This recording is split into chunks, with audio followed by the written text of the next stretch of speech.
Assalamualaikum warahmatullahi wabarakatuh. Sebelumnya perkenalkan, nama saya Muhammad Arkantoti Hermawan dari program studi Rekayasa Perancangan Mekanik angkatan 2025. Dibuatnya video ini untuk memenuhi penugasan mata kuliah pemrograman komputer yang diampu oleh Bapak Rafiq Cahyo Prayogo STMT. Pada video kali ini saya akan menjelaskan terkait instalasi MATLAB dan juga dasar-dasar Simulink. Sebelumnya, MATLAB dan Simulink adalah landasan di bidang teknik yang memungkinkan para insinyur dan ilmuwan untuk merancang, menganalisis, dan mensimulasikan sistem yang kompleks di berbagai disiplin ilmu, dari sistem kontrol hingga pemrosesan sinyal, pemodelan keuangan, hingga robotika. Kemampuan yang tak tertandingi dalam hal fleksibilitas dan kekuatan. Selanjutnya, kita akan mengenal lebih dalam terkait MATLAB dan juga Simulink. Di sini saya akan menjelaskan MATLAB, Simulink, dan konsep modeling dan juga simulation. MATLAB merupakan singkatan dari Matrix Laboratory atau bahasa pemrograman dan lingkungan komputasi numerik yang dikembangkan oleh MathWorks. MATLAB dirancang untuk komputasi matematis, visualisasi, dan pemrograman. MATLAB juga memungkinkan manipulasi matriks, plotting fungsi dan data, implementasi algoritma, pembuatan antarmuka pengguna, dan interaksi dengan program yang ditulis dalam bahasa lain. MATLAB sangat populer di kalangan insinyur dan juga ilmuwan. Kenapa demikian?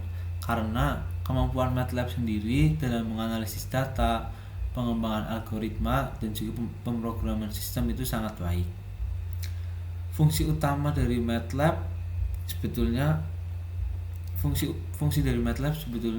sangat banyak. Namun di sini akan saya rangkum menjadi beberapa, yaitu fungsi utamanya meliputi komputasi matriks dan array, plotting 2 dimensi dan 3 dimensi, pengembangan algoritma, pembuatan antarmuka pengguna grafis atau GUI, integrasi dengan bahasa pemrograman lain seperti C, C++, Java, dan Python. Selanjutnya untuk Simulink. Simulink merupakan lingkungan pemodelan berbasis blok. Simulink adalah lingkungan pemodelan berbasis blok untuk pemodelan multidomain dan simulasi sistem dinamis. Simulink terintegrasi penuh dengan MATLAB dan memungkinkan Anda untuk merancang sistem dengan menyeret dan menjatuhkan blok-blok representasi fungsional lalu menghubungkannya. Mungkin jika teman-teman sebelumnya sudah familiar dengan Scratch, mungkin ini mirip-mirip seperti itu. Selanjutnya, Simulink sangat ideal untuk simulasi sistem yang kompleks seperti sistem kontrol, pemrosesan sinyal, dan sistem komunikasi. Simulink menyediakan berbagai perpustakaan blok yang telah ditentukan sebelumnya, termasuk sumber, sink, operasi matematika, dan fungsi nonlinier. Keunggulan utama dari Simulink itu sendiri adalah antarmuka grafis yang intuitif, pemodelan sistem linier dan nonlinier, dukungan untuk sistem waktu kontinu dan discrete, analisis dan visualisasi hasil simulasi, dan juga generasi kode otomatis untuk implementasinya. Selanjutnya, di sini kita akan memahami lebih dalam terkait sistem dinamis. Sistem dinamis merupakan sistem yang perilakunya berubah-ubah seiring waktu. Memodelkan sistem dinamis sangat penting. Kenapa? Karena dalam rekayasa untuk memprediksi, menganalisis, dan mengendalikan perilaku sistem tersebut. MATLAB dan Simulink menyediakan alat yang ampuh untuk tujuan ini. Beberapa di antaranya adalah transformasi Laplace. Transformasi Laplace adalah alat matematika yang digunakan untuk mengubah fungsi waktu atau domain waktu menjadi fungsi frekuensi kompleks atau domain S. Ini menyederhanakan analisis sistem dinamis linier, mengubah persamaan diferensial yang kompleks menjadi persamaan aljabar yang lebih mudah dikelola. Seperti pada gambar di sini bisa dilihat ada sebuah persamaan ya. Dengan mengubah persamaan diferensial menjadi persamaan aljabar, kita dapat lebih mudah memecahkan respon sistem terhadap input yang berbeda, memahami stabilitas, dan juga merancang controller. Untuk alat yang kedua yaitu fungsi transfer. Fungsi transfer adalah representasi matematis dari hubungan antara input dan juga output sistem dinamis linier. Ini adalah rasio transformasi Laplace dari output terhadap transformasi Laplace dari input dengan asumsi semua kondisi awal adalah 0. Bisa dilihat persamaan di situ ya teman-teman. Fungsi transfer sangat berguna untuk menganalisis karakteristik sistem seperti gain, respon frekuensi, stabilitas, dan waktu respons. Ini adalah blok bangunan dasar dalam desain sistem kontrol. Untuk alat yang selanjutnya adalah modeling berbagai sistem. Di sini ada konsep transformasi Laplace dan fungsi transfer dapat diterapkan pada berbagai sistem fisik. 3 diantaranya adalah sistem fisik mekanik, yaitu memodelkan massa, pegas, dan peredam untuk menganalisis gerakan dan getaran. Untuk sistem fisik yang kedua ada sistem elektrik, yaitu menganalisis sirkuit RLC, respon transient, dan stabilitas sirkuit. Dan yang terakhir ada sistem hidrolik, yang mana memodelkan aliran fluida, tekanan, dan akuator dalam sistem hidrolik. Dengan memodelkan sistem ini secara matematis, kita dapat mensimulasikan perilakunya dalam Simulink sebelum membangun prototipe fisik yang nyata. Selanjutnya kita akan memahami sistem kontrol dan elemen kunci dalam diagram blok kontrol. Yang pertama ada reference input atau masukan acuan. Reference input atau masukan acuan adalah nilai yang diinginkan atau set point untuk output sistem. Selanjutnya ada summing junction atau titik penjumlahan. Di sini sinyal umpan balik dikurangi dari masukan acuan untuk menghasilkan sinyal yang error. Selanjutnya ada controller yang menerima sinyal error dan menghasilkan sinyal kontrol untuk memanipulasi plan. Contoh controller adalah PID atau proportional integral derivative. Yang selanjutnya ada plan atau tanaman atau proses. Pada plan ini sistem fisik yang akan dikendalikan, misalnya motor, tangki air, atau tungku. Selanjutnya ada measured output atau keluaran yang terukur. Ini merupakan output atau keluaran yang aktual dari plan itu sendiri. Dan yang terakhir ada feedback sensor atau sensor umpan balik untuk mengukur output plan dan mengumpankannya kembali ke summing junction. Selanjutnya kita mulai dari dasar-dasar Simulink. Kita mulai dari antarmuka Simulink. Setelah membuka Simulink, nanti di situ Anda dapat melihat kanvas model kosong. Disinilah teman-teman bisa membangun model kanvas teman-teman. Di sebelah kiri ada perpustakaan blok yang berisi berbagai kategori blok fungsional.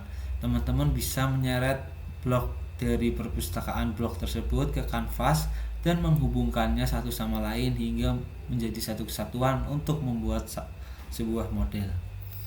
Yang selanjutnya ada mengatur parameter blok. Setiap blok memiliki parameter yang dapat dikonfigurasi untuk menyesuaikan perilakunya.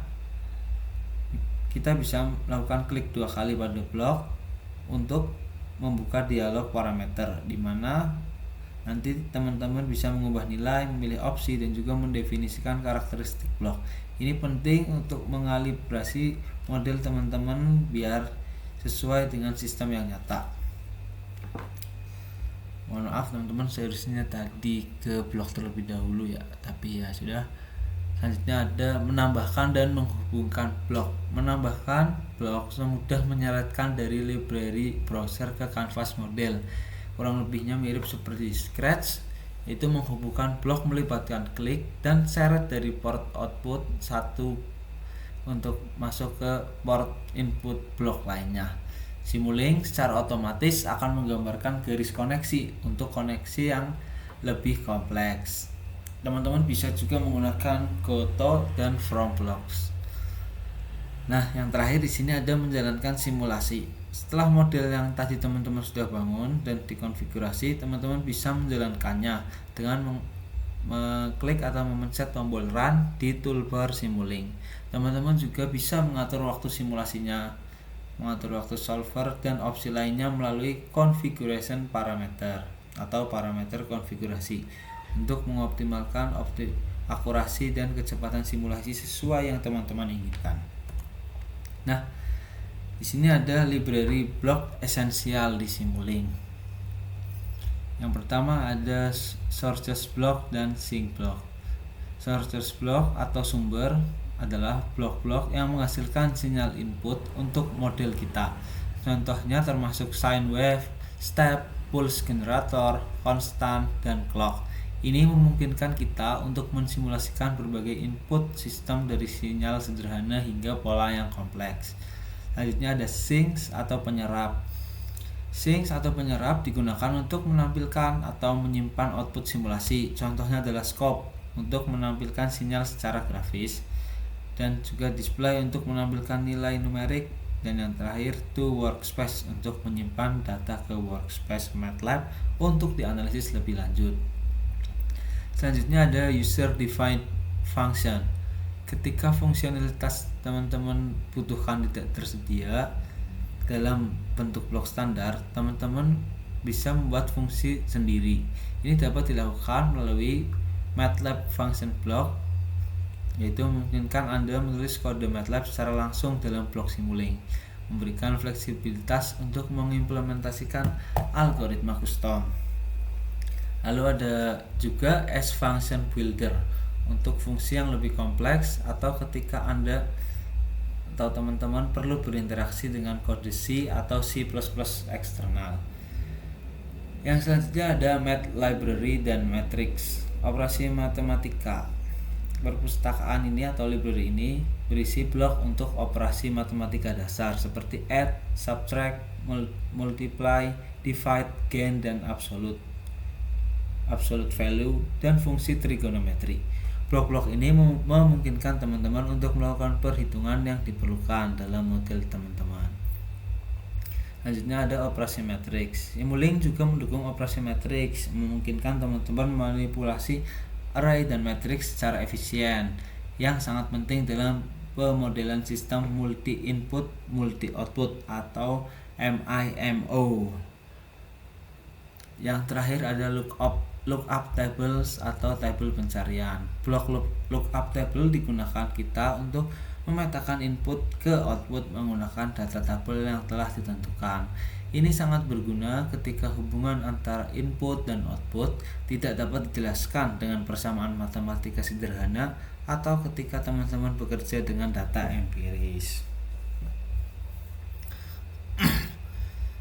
Di sini juga ada pengelolaan sinyal dan logika. Dalam sistem yang kompleks, seringkali diperlukan untuk menggabungkan, memisahkan, atau mengalihkan sinyal berdasarkan kondisi tertentu. Simulink menyediakan berbagai blok untuk tujuan ini. Yang pertama ada mux, demax, dan bus. Mux atau multiplexer merupakan blok untuk menggabungkan beberapa sinyal input ke dalam waktu sinyal vektor atau bus. Ini berguna untuk mengatur kabel di model yang kompleks. Selanjutnya ada demux atau demultiplexer, memisahkan sinyal vektor bus kembali menjadi sinyal-sinyal yang individual. Jadi kalau semisal mux itu menggabungkan, demux itu memisahkan.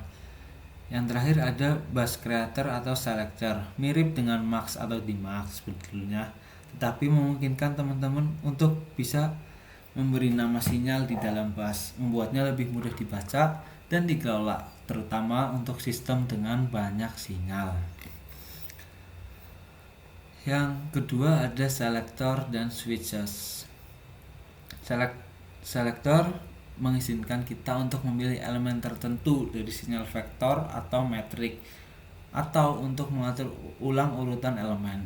Sementara switch mengalihkan antara dua input berdasarkan nilai sinyal kontrol ketiga.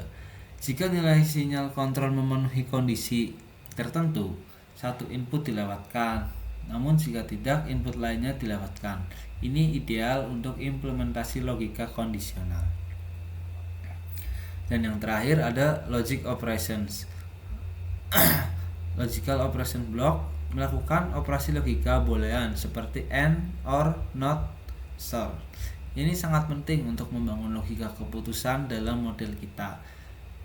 Yang kedua ada relational operator block, melakukan perbandingan antar dua input, misalnya kurang dari, lebih dari, sama dengan, dan lain-lain, menghasilkan output boolean yang dapat digunakan sebagai input untuk blok logika atau switch. Nah, di sini ada rangkaian sederhana dari Simulink kan ya teman-teman. Nah, pada rangkaian sederhana ini, sistem kontrol sederhana, kita mulai dari sumber sinyal sinusoidal sebagai inputnya. Kemudian sinyal tersebut masuk ke blockchain yang berfungsi untuk memperbesar amplitudo sesuai dari penguat. Setelah itu sinyal akan diteruskan dan dibagi menjadi dua cabang untuk diamati. Di sisi kanan teman-teman bisa lihat ada dua skop, yang dimana dua skop itu berfungsi untuk menampilkan sinyal dalam bentuk grafik terhadap waktu. Dengan cara ini teman-teman bisa melihat bagaimana sinyal dapat berubah melalui proses penguatan. Mungkin ini terlihat sederhana, namun secara sederhana rangkaian ini menjelaskan alur dasar pada Simulink, yaitu sumber sinyal, pemrosesan, lalu ke pengamatan. Kompleks ini menjadi dasar sistem kontrol untuk konsep yang lebih kompleks. Mungkin sekian saja video pengenalan instalasi MATLAB dan juga Simulink dari saya. Kurang lebihnya mohon maaf jika terdapat kesalahan dalam penyampaian informasi atau penyampaian kata. Saya ucapkan terima kasih sebanyak-banyaknya kepada Bapak Rofik Cahyo Prayogo STMT yang sudah mengampu mata kuliah pemrograman komputer di semester 1 ini. Kurang lebihnya mohon maaf. Wassalamualaikum warahmatullahi wabarakatuh.